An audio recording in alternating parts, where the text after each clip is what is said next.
धर्म और विज्ञान व्यावहारिक जीवन के दो महत्वपूर्ण पहलू हैं। विज्ञान आधुनिक जीवन का आधार है और धर्म परंपरा से चले आ रहे मानव जीवन, उसके मूल्यों, आदर्शों, विश्वासों और हृदय का प्रमुख आधार स्तंभ रहा है, आगे भी रहेगा।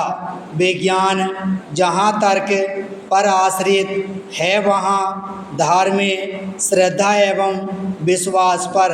विज्ञान आँखें खोलकर चलता है तो धर्म आँखें बंद कर चलने का नाम है। अतः इनकी एकत्र स्थिति प्रायः असंभव सी ही प्रतीत होती है। यूरोप का इतिहास इसका साक्षी है कि वहाँ इन दोनों में परस्पर भीषण संघर्ष होता रहा है।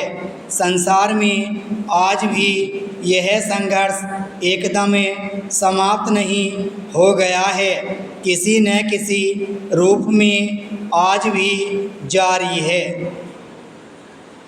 धर्म का जन्म हृदय से होता है, वह श्रद्धा का विषय है और विश्वास पर आश्रित है। यह मानव की उच्च मनोभावना है जिसमें सभी संभव सद्गुणों और उदात्त मानवीय आदर्शों का समावेश होता है।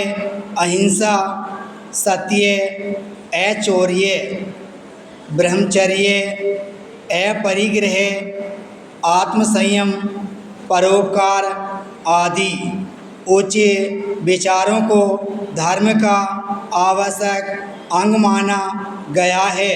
इन उत्तम गुणों को धारण करने वाले मानव को देवता के समान उच्च माना गया है, क्योंकि ऐसे महात्माओं ने स्वार्थ भावना को छोड़कर परहित करने में ही अपने अमूल्य जीवन को समर्पित कर दिया था।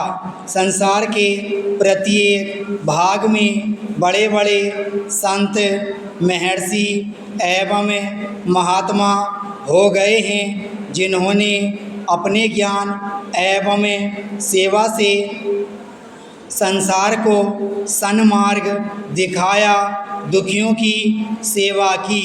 हे मार्ग को छोड़कर उपाधि मार्ग को ग्रहण करने का उपदेश दिया तथा वे स्वयं उस मार्ग पर चले। इसी कारण लोग अपनी सुविधाओं की अपेक्षा साधु महात्माओं का विशेष ध्यान रखने लगे। उनके समागम से लोगों को शांति मिलने लगी, जिसका परिणाम यह हुआ कि धर्म तथा धर्मात्मा लोग बड़ी श्रद्धा की दृष्टि से देखे जाने लगे, क्योंकि उनमें सद्गुणों को धारण करने की अद्भुत क्षमता थी। और धर्म वास्तव में वही है जो कि सद्वृत्तियों, सद्गुणों को धारण करने की क्षमता रखता है। विज्ञान में यदि यह शक्ति नहीं तो उसे धर्म के समान मानव की महत्वपूर्ण उपलब्धि नहीं माना जा सकता। उसे मात्र बाह्य या भौतिक उपलब्धि ही स्वीकारा जा सकता है। समय की गति बड़ी विचित्र है। एक समय जो बात पवित्र, लाभदायक, शांतिप्रद मानी जाती है, वही समय पाकर हानिकारक माने जाती है। धर्म के वास्तविक लक्षणों से घिरकर धार्मिक संस्थाओं का भी